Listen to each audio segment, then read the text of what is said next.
really get into that championship run. Only a couple more events after this. These drivers will go to Mid-Ohio and to Watkins Glen.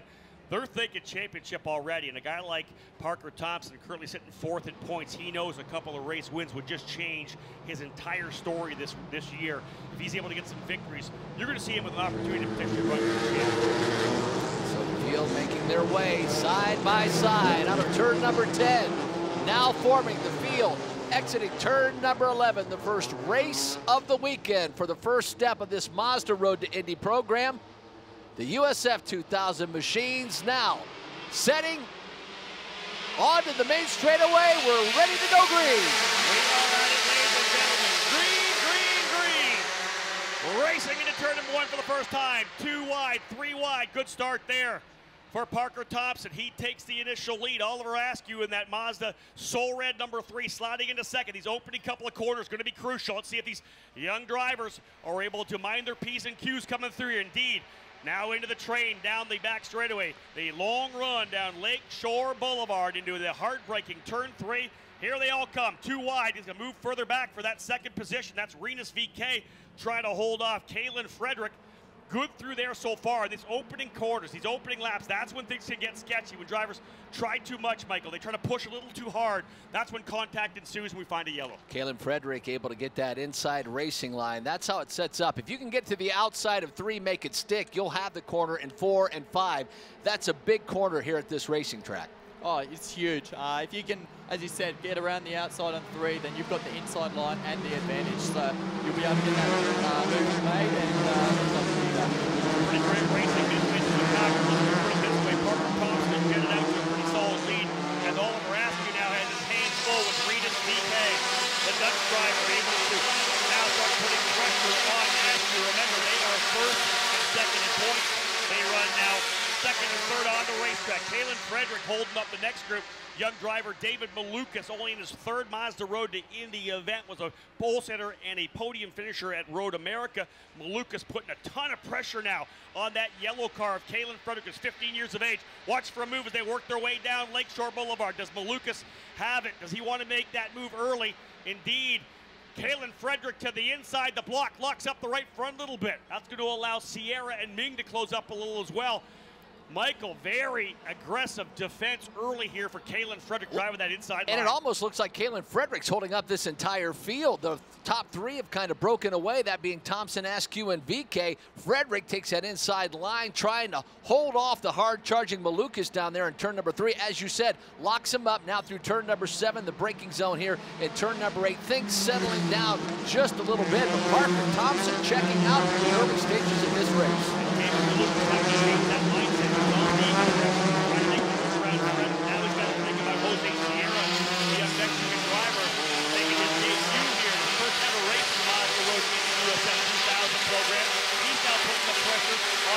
To try to get into the 5th position.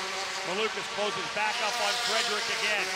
Again, that run out of turn number 1 through turn 2. He'll tuck up right under the gearbox to see if he can't make that move again down into the turn 3 braking zone, that long back straightaway. Great part of the racetrack. And again, yeah, Malukas right there. He's been able to gap himself from Sierra, so no worries. Again, all the way to bottom of the racetrack. Here comes, oh yeah, big defensive move for Kalen Frederick. You expect the car to push out once he gets to the concrete section, but Malukas stays right there. I'll tell you, I'm going to give Malukas some props here now, showing some poise and some maturity, Anthony Martin. When someone's blocking you like that, you start getting frustrated. Yeah, for sure, and you can get very flustered, especially on the street circuit. You'll find that a lot of drivers want to try and make the move too early, and you know, that's how things happen. But Malukas is holding his own, and he's going to keep on giving the country We've got a 26-minute race, so a great point for you. You've got a long race, but when you have a good car, you don't want to lose touch with the leaders. You want to get around somebody that's holding you up as quickly as you can. Field now swinging out of turn number 11, and Kalen Frederick holding up that Malukas machine. No other big battles thus far. And I just, looking back, where's Kalen Frederick? Where's Kalen Frederick? I was just going to say, looking for that vibrant yellow car. There's Malukas. Dropping through the field on pit lane. So to pit lane comes Kalen Frederick. He was holding everybody up, and Michael, maybe some kind of a mechanical issue with the car. You're saying that he has gone to pit lane and he's falling to the tail of the field now. So Kalen Frederick, the driver who was running in that 4th position, now finds himself in pit lane. A quality result will not come here in race number 1 in Toronto, and that has just simply opened the door for David Malukas. Let's watch his lap times now that he's not getting held up by Frederick. Is he able to catch up to VK? Are we going to see it more of a battle here? Right now, though, Parker Thompson out to about a 1.4-second advantage just early in this run. 4.5 minutes in, 25.5 minutes to go in the scheduled 30-minute race for USF 2000. Well, Robert McGinnis, the Soul Team Pelfrey car, trying to hold off Alex Barron. Barron was in touch trying to get around that Pelfrey machine. That was for the 7th position. But how about Parker Thompson? Put such an emphasis on this race, and so important for him, even though he's from Red Deer, Alberta, so far away. Still, this is his home race and wanting to impress these Canadian fans. Yeah, this is red, white, maple leaf territory. He's in Canada right now. He wants to win. He's got a lot of great fans and sponsors. Parker Thompson, I've said this before, kind of in the model, in that mold of a James Hinchcliffe. Just such a gregarious young man, very well spoken, lots of passion for what he does. You know, Michael, we always talk about the fact that he does so much work with teenagers as well, with his drive to stay alive, to stop texting and driving, distracted driving. He spoke to over 100,000 students over the last 3 years with his distracted driving program. Parker Thompson, a great young Canadian driver. There is someone that we would like to see Canadian motorsports get behind. He won here last year, leading right now. I can't reiterate enough how important this could be for him to potentially get back into the championship chase. Well, a nice battle starting to shape up between Calvin May and Robert McGinnis wants that 6th position. So we'll await the field as they make their way through turn numbers 9, 10, and 11. Parker Thompson swings out, then second place Askew, VK and Malukas. Then the machine of Sierra. There's that battle shaping up. Calvin Ming, Robert McGinnis, and Alex Barrett. Nice little 3-car battle there for 6th. Interesting update as well as we look at timing and scoring. They're actually noting that Caleb Frederick was contacted. So whether or not he got together with David Malukas or potentially contacted the wall, he was pushing that car hard. Remember, it's so close. You just go over the edge. You're into the wall. You're in the pit lane. And I'll say this, Anthony, and we could I guess all day long, because we got a great battle in the back. Alex Barron starting to take a look outside of Robert McGinnis. McGinnis trying to hold off that Frenchman Alex Barron. Able to do it coming through turns number 3, 4, and over to 5. And indeed, David Malukas starting to close up on Renus VK as well. Let's go back to Anthony and get that question. So when we saw Kalen Frederick dive down into turn number 3, really holding Malukas up, an odd line going into turn number 3, carrying a lot of speed, you're braking, potentially throwing your rhythm back off as you defend, potentially hitting a wall at some point. We would think potentially if it wasn't contact, potentially a wall. Yeah, I mean, I did briefly see a yellow flag down in turn 8, so I think something may have happened right there. Whether he hit the wall or whether it was contact between the 2 cars, we're not sure. But yeah, it looks like this race is done. Parker Thompson still leading by 1.3 seconds. He's held that lead. Last time by, though, Askew turns a 112.7. In fact, Askew, VK, and Malukas all a little bit quicker than Parker Thompson last time by. Parker's got to get back on the throttle. Got to keep nailing it here right now. 1.3, still a good gap. Well, Alex Barron wanting that position. He takes a look to the outside of McGinnis. Look at him coming down the straightaway to turn number 3. McGinnis to the inside. Gives the Barron way to the outside. He's trying to swing it up here, coming out of turn number 3. Oh, look at Barron right on the gearbox. You couldn't even see him coming in there. He was so close, right tucked under the rear wing. Excellent drive here. This battle, again, that is for the 7th position between Robert McGinnis and the Team Pelfrey, yellow number 80, and Alex Barron, the driver out of France. A winner here just 3 years ago in Indy Lights. He's come back to USF 2000. Number 4. Barron now running in that 7th position.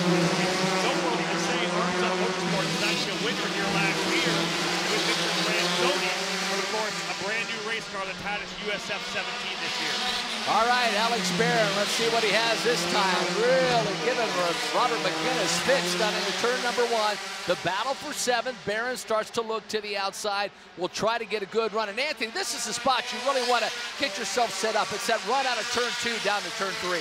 Yeah, turn 1 and 2, it's very important to get a good run because down that straight is a long way there. So you got to get in under the gearbox, and it looks like Barron is going to try again behind McGuinness. Right with them as they work their way down the back straightaway. Again, McGuinness all the way to the inside. Barron's going to set up outside. He's got an outside run on him. He's on the outside. They're side by side to the inside. Turn 4. Over to 5. Side by side. Book it. Pass by Alex Barron. And that was beautiful. And that's textbook. You have that run on the outside. If you can get alongside, you'll have the advantage in turns 4 and turns 5, and that's what happened right there with Alex Barron. Exactly right. That was perfect. You know, a couple laps before, you know, McGuinness, he was long a little bit, but Barron was able to make that pass and stick on that third lap there. How close is that, though? And you can almost have contact there. The guy on the outside, if McGuinness didn't want to give it up, there could easily be contact there. We've seen guys wreck coming in at turn 4 side by side. Because the guy on the outside just does not want to give that spot up. Yeah, for sure. I mean, that track, it really narrows up on exit of turn 3, so it's very hard to go too wide through there. But they were able to do it, and looks like Barron was able to get past him. You know, Michael, looking back at lap times again, Parker Thompson now down to a 12.3. The gap had shrunk a little bit, but he just turned a lap time about a 10th quicker than Askew, over a half a second faster than David Malukas, who's now got by Rinus VeeKay. So remember, David Malukas got held up by Kalen Frederick early once he was able to get clear track, rolled right up on the back of Rinus VeeKay. It's hard to say enough good things about David Malukas right now. In only his second race, Michael qualifies on pole at Road America. Of course, had Victor Franzoni coaching and helping with setup. Victor's not here. He's in a kart race in Texas, so they're doing it on their own right now on a track he's never been to. And this young rookie, you know, he's has changed down the driver. I think that's a testament to just a driver gelling with the circuit. Anthony, you said how much you love it. This place can be so daunting for drivers, and either you have what it takes or you don't. When you come in, you unload quick, and then you get out of here after a practice session or two and say, oh, I love this place. You start to figure it out, and then all you want to do is attack, attack, attack. Yeah, for sure. Toronto is on a next level. I mean, we start off in St. Petersburg down in Florida, and yeah, for sure, it's quite daunting starting there, but coming here is just very crazy and definitely extremely daunting when you come here first. A lot of drivers struggle on the first practice session, and yeah, I mean, it's great track, and I love it here. Let's talk about how this storyline is starting to change a little bit here and evolve. David Malukas just laid down the fast lap of the race, a 1:12 flat, over a half a second faster than Parker Thompson. Michael, he's only 1.4 seconds back. You do laps like that, you're going to find him battling for Askew here pretty soon for second. David Malukas, the driver on the move, whether Thompson's just kind of chilling out a little bit, holding on to that 1.1 second lead or not, he better get rolling here right now because David Malukas has got that DN Racing number 79 machine. Fast, track, and we have contact, somebody got the wall. That's Malukas. Malukas got into the wall, and they're coming out of turn number 8, and he heads to pit lane. What heartbreak for Malukas after setting himself to be on the podium, potentially taking a step to that second place finishing position, and turn 8 can bite you. Heartbreaking. There's a difference. The asphalt and the concrete there, a tough corner. You get aggressive, it can bite you. He can definitely do that, and we just witnessed that with Malukas. Very unfortunate. He just pumped out an extremely fast lap time, and I mean, he was really fast and looking pretty good for the end of the race there, but unfortunately, bit of contact and has done a bit of damage. At a street course like this, Mike, we all know this, you're running the very ragged edge, and all it takes to do is make a little mistake. You get over that line, you're pushing a little too hard, lose the rear end of the car, you tap that wall.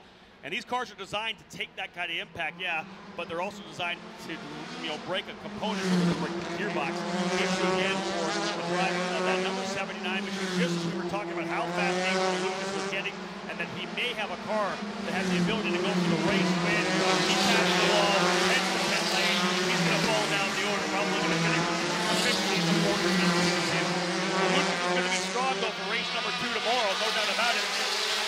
Here comes a great battle as well, though, for the top 5. Alex Barron, again, another driver on the move, just 2/10 of a second behind Calvin Ming. We'll watch as they come out of turn number 2. There's Thompson with a nice lead. I was going to give the shout out to Jose Sierra, and then Calvin Ming started to close in, and as soon as Calvin Ming closed in on Sierra, Alex Barron starting to become a threat. So that will be the battle for fourth if Ming can get around Sierra, but Alex Barron won fifth. There he goes, making a move into turn number 3. Oh, it could be contact there when they come through. Oh, contact. It is. Contact. Alex Barron. That's the worry. We just talked about that. Alex Barron went on the outside of Calvin Ming. Calvin didn't want to give it up. Alex started coming back across from left to right to make the corner and just hadn't cleared him yet, and Calvin Ming just didn't want to give it up and got into the back. Barron's able to continue on, and there's that contact we talked about. It was slight contact, no damage to the car of Barron, but he loses the spot. Tough one for Alex Barron, and that's exactly what we saw, Anthony. He made a move around Robert McGinnis. Robert gave him the room. This time Calvin Ming did not give up that room. Yeah, it's always a risky take when going around the outside. It's very difficult to make that move stick, and unfortunately we just saw it not stick. So yeah, very disappointing for his race. He was moving up the field very quickly. So yeah, shame to see. And as a driver for Calvin Ming, he's got the line on the inside. May not have seen Alex Barron on the outside. Of course, Alex is thinking, man, I'm going to have the inside line and get it. But if Ming just swings out ever so slightly, basically Barron ran out of room. Exactly. I mean, the track bottleneck's up there, so you've got to be very careful going too wide. And you know, they just both ran out of room and a bit of contact was made. So unfortunate situation, but that's the way it goes. Kind of one of those racing things, if you will. Yeah, definitely. That's racing for you. I don't think those drivers are going to pick that. No. I don't think Alex is going to call that because he was definitely around the outside. That was definitely left front to right rear contact that sent him in that clockwise spin. Let's have a look at the top 10. Again, a big hello to those of you listening live on watching live on the Mazda Road to Indy TV app, or potentially watching on USF2000.com. Of course, the race control of IndyCar. Parker Thompson leads the way. Oliver Ashley runs in second. Third, but he got the I just thought I saw Robert McGinnis get around Calvin Ming. Don't know if I was seeing something. Just saw McGinnis. Oh, Ming's in the pit lane. There. Yeah. So, not surprising, Michael. Contact between Alex Barron. So potentially left front damage on the suspension for Calvin Ming. He was running in the 4th position. He now goes into the 5th spot. So let's reset. Thompson with the lead by 1.8. The Canadian driver looking to go back-to-back jacks here in Canada. He won again last year. Oliver Askew now running in second. Renus VK in third, the 21. Jose Sierra, debut run here for DE Force Racing. Sierra running in the 10th position, or the 4th position in the number 10. Robert McGinnis inherits the move to go up into the 5th spot. Lucas Cole now runs 6th. Moises de Oliveira in 7th. Devin Wojcik 8th. Alex Barron able to recover, get back on track at 9th. And Dev Gore has come from 16th up into the 10th position. Of course, paying with that attrition, allowed to move up. The drivers are finding themselves in trouble. Only, what, 11 drivers remain in the lead lap. Well, Parker Thompson, that lead 1.8 last time by. Let's see where it fares. Oliver Askew closing that gap now. 1.5 seconds. Renus VK down about 4. He runs third. Jose Sierra 4th. And Robert McGinnis in what was all kinds of great battles. Has kind of changed as we look back to that Wojcik de Oliveira Cole battle. About 12.5 minutes remaining, Michael. Still to go here for Parker Thompson to get 1.59. The gap between first and second. But a great battle is Lucas Cole, the number 23. But actually, a better battle just behind them is Moises de Oliveira, the blue number 12, and the number 7, the gray machine of Devin Wojcik. They're battling it out for 7th position now. De Oliveira in the 12th, Wojcik in the number 7. Alex Barron about 5.3 seconds back, but he's a full second quicker than them. He's trying to close them his way up here as well. Other battles on the racetrack, not quite as close as those two fighting it out for 7th.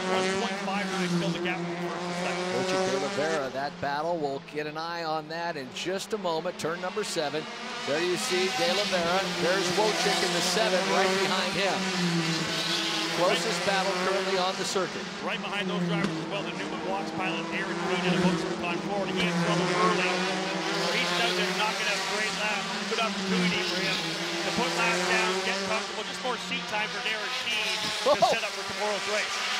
Devin Wojcik nearly lost it out of turn number 11. He was trying to get a run. That back end stepped out. He caught it. These cars seem so sketchy to me, Anthony. You watch them come through, and they just bounce and jag their way through the turn. Let's talk about turn number 11, because if I'm not mistaken, didn't Yeah, Anthony Martin stick it in the wall in turn number 11 last year? Yeah, thanks for reminding me about that. I apologize. Hey, you ended up going to win the championship anyway. Right. Yeah. This wasn't your highlight weekend, but that corner was even tighter last year, and you guys were just pushing so hard. It was bumpy.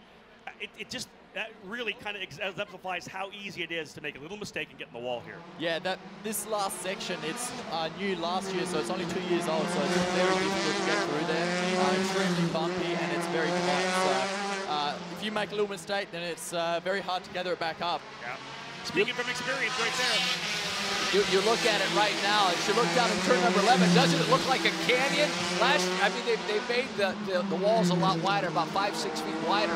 It has to look like it's a canyon out here compared to the way it was last year. Oh yeah, I mean, this year it's just so big. There's so much space. You've got so much room to play with. It looks great. I mean, last year, yeah. I sense a little bit of anger in that. You know, like it wasn't that big last year. But I hit the wall. Again, watching a solid battle here for the 7th position. Moises de Oliveira, there they are, the number 12, the DE Force car, that beautiful blue car. The striking silver, red, and black of the arms up machine for Devin Wojcik. That's the battle now for 7th and 8th. Wojcik trying to get that draft as they work their way again down Lakeshore Boulevard. Starting to get some, you know, the clag on the outside there, those marbles from the tires starting to spit up on the outside a little bit. You got to watch that when you're making that run down the straightaway, Michael. You don't want to get offline to get into the marbles. Especially the latter portion where these Cooper tires, they have endured so much here on the streets of Toronto. Your line potentially could change, but you could find yourself taking a half a line out. And I'll tell you, 2.5 seconds last time by, it really looks like Oliver Askew closing that. Still about 1.5 seconds though. If he's going to get it done, he's got to hurry because we only have 9 minutes remaining in this race. But you kind of run out of racing line as the dirt and the debris starts. You can't really let that car slide. You really got to be mindful of how this track changes, especially during a race.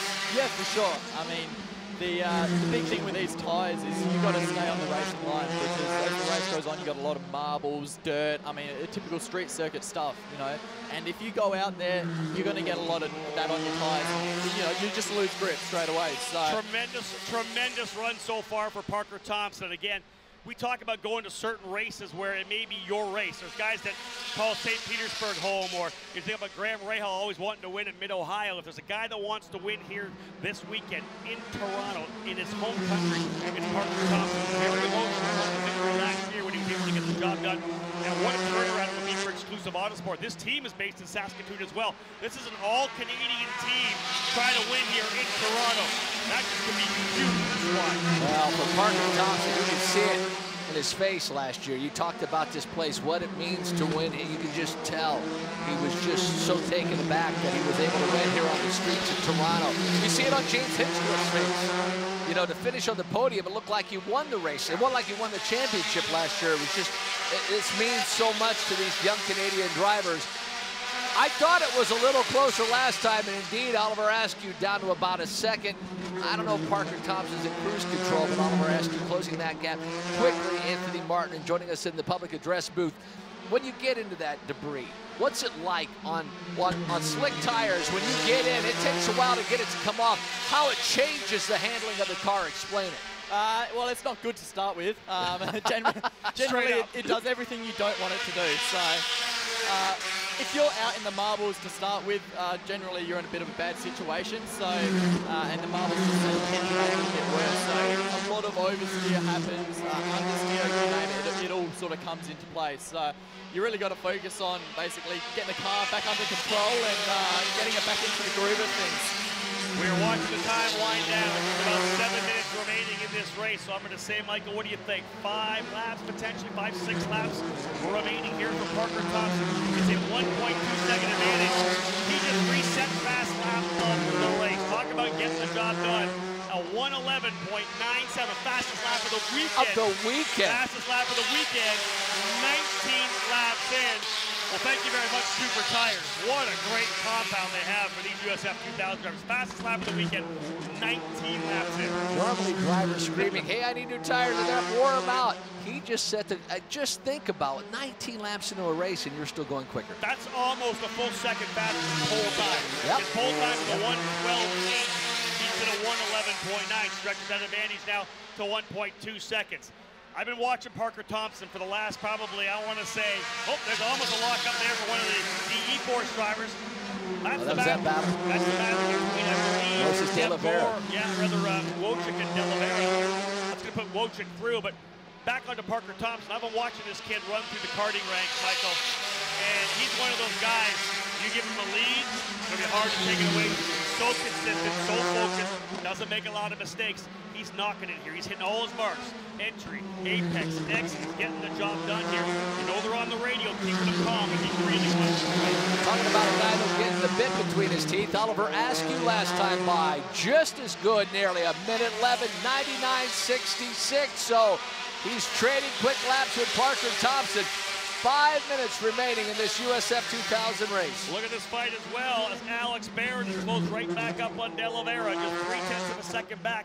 Wojcik was able to get by De La Vera for 6, so that's one arms up pass. Looks like Barron's going to try to get by as well. They'll set up coming out of turn number 2. Again, that run down the back straightaway. I really think De La Vera he was constantly being pushed by Wojcik. Finally broke when he missed the turn, and now Alex Barron trying to make the move around. Barron to the outside. A little bit of a lockup coming again into the braking zone for De La Vera. He'll go wide. It's going to be a crisscross coming out of turn number 4. Over to 5. Here he comes to the inside. No. Tried it. Had a look. And hey, just fill the mirrors, right? Just fill the mirrors. Get that driver in front of you thinking. I don't think Moises De La Vera started thinking about braking until he was halfway through turn 3 that time. Yeah, that was a pretty big lock up. That front tire's definitely copping a big beating. Again. And talk about that, Anthony. Once you lock up a tire and get that little flat spot, it makes it easier and easier for it to flat spot every time by again. Yeah, it exponentially gets worse. I mean, as you lock up, it just starts to get worse and worse and worse. Every time you lock up that tiny bit, it just always lands on that same pesky little spot on the tire. So it's always quite annoying, but yeah, I mean, 4 minutes left. That tire's going to be crying for freedom at the end of it. Alex Barron looking to the outside, just letting Moises De La Vera know he's there. Right up under the gearbox again, Michael. Yeah, the run down Thunder Alley, and it looks like Alex Barron trying to make that move down into turn number 3. Again, side by side. Oh, there's a couple different moves there from De La Vera. I'll guarantee you race control won't like that. Oh, wide again. Oh, almost puts in the wall next to turn number 3. Barron around the outside, book it. Another pass there for Alex Barron. Let's go to the expert here first, Michael. Moises De La Vera almost put in the wall next to 3. That was a whole handful. Oh, unbelievable. I mean, to keep it off the wall was really good of him to do that. But, you know, it gave Alex Barron the room to slide up on the inside and then through the outside of turn 5 there. It's almost as if Moises De La Vera was looking in his mirrors that entire time. I mean, he just locked him up, and he knows Barron's quicker. Barron had that incident that put him in the back of the field, so he knows he's quicker, but he's just hoping.